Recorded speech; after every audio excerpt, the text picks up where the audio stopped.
Good afternoon. My name is Dan Zirko, Vice President of Sales with TRG. We're here today to talk about last mile delivery. Hi, I'm Matt McKenzie. I'm Senior Partner Sales Manager for Panasonic. Hi, I'm Whitney. I'm the Blue Star Business Development Manager for Advantech and Citizen. Fantastic. So, from both of your perspectives, how has the traditional market from last mile delivery, how has it changed and how is it evolving? The consumer is expecting to have their packages delivered much faster than ever before. And as a result, the technology has to get better with each of these delivery companies to achieve that. Yeah, I think that as far as the technologies go, you're going to see a really large shift. I mean, you're kind of already seeing it at this point with IoT, AI.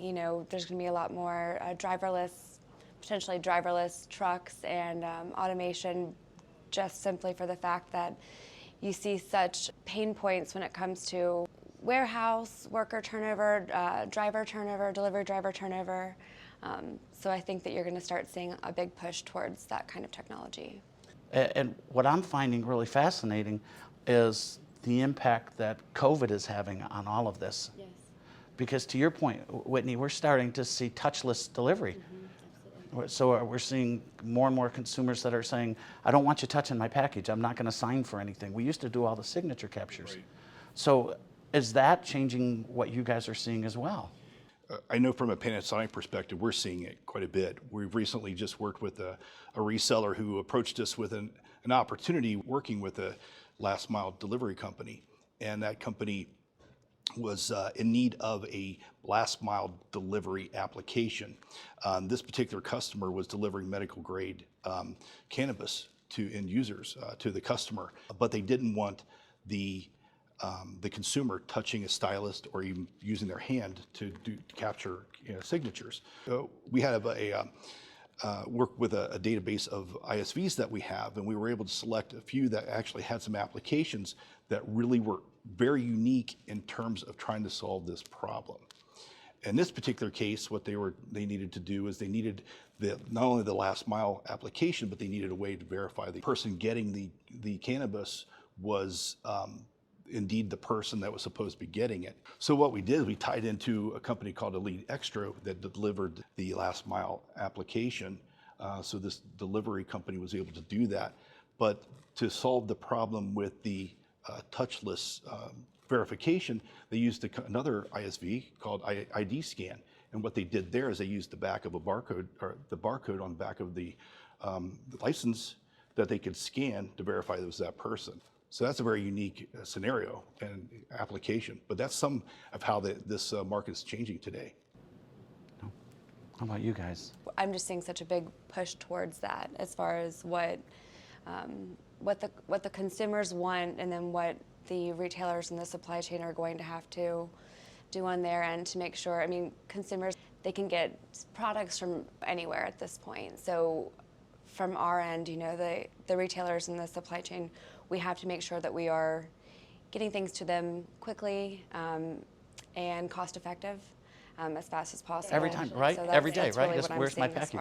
So as we've shifted again from B2B to B2C, now this demand for information, faster, quicker, more accurate. How many times has your package showed up at your neighbor's house? Yeah, absolutely. It completely ruins the customer experience. Well, even if you think of doing things, ordering pizza, you're watching the tracker. Okay, Yes. It's in the oven right now. It's been picked up. You watch every step to see exactly what's going on with what you've ordered. And it's all about the consumer experience. So how can we blend that technology? To your point, Whitney, we're losing that. It'll show up on Tuesday. To the consumer is now demanding, I want it, not only is it going to show up on Tuesday, but it's going to show up between 2 and 4 p.m. And the demand of this has become so great that they're actually, some companies like Amazon don't even have enough trucks to handle it themselves. Yeah. So this is opening up opportunities for a lot of independent companies to be contracted to deliver a lot of these products to the end user, the customer themselves as well. So now we have to make this technology seamless.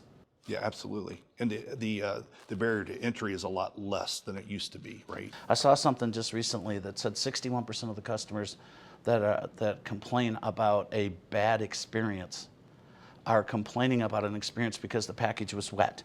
The package didn't show up when it was supposed to. So the technology link is becoming more and more seamless, and it all relates back to the consumer experience. Oh, absolutely. It's like bringing the store directly, you know, right to your house. No. A lot of layers of complexity, Yeah. no question, to the whole Absolutely. thing. Yeah. But they're making the consumer experience much better. And that's where the focus has shifted. Right. So again, it's the consumers are pushing us from a technology perspective. They want diversity.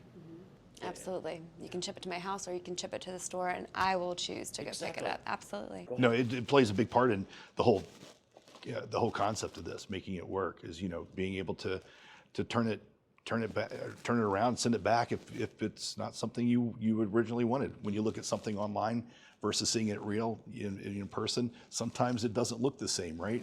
I guess it still boils down to the customer experience. We're outdating technology at a pace that's so much faster. We used to be able to put it out there, leave it out there for 7 to 10 years. And in particular, you definitely need to send up updates to it on a regular basis, right? From patches for compliances and things like that. In particular, different types of devices you're using. If you're using an Android device, you need a regular update to keep the device compliant. And so all those things are going to come in play to make that happen. So you can't just take it back and dock it like you used to. It has to be in the field. It's not really going to be taken out of the field. So it's got to be done over the air. We're taking more and more consumer technologies and we're integrating them into this space that we've never used it before. And no question about it. And it's not unfamiliar things to the consumer or to the user. So there's zero learning curve to it because some things are already familiar with. Well, I just want to say thanks to you guys. This was a lot of fun. I really appreciate it. Thank you for having us. Thanks, guys.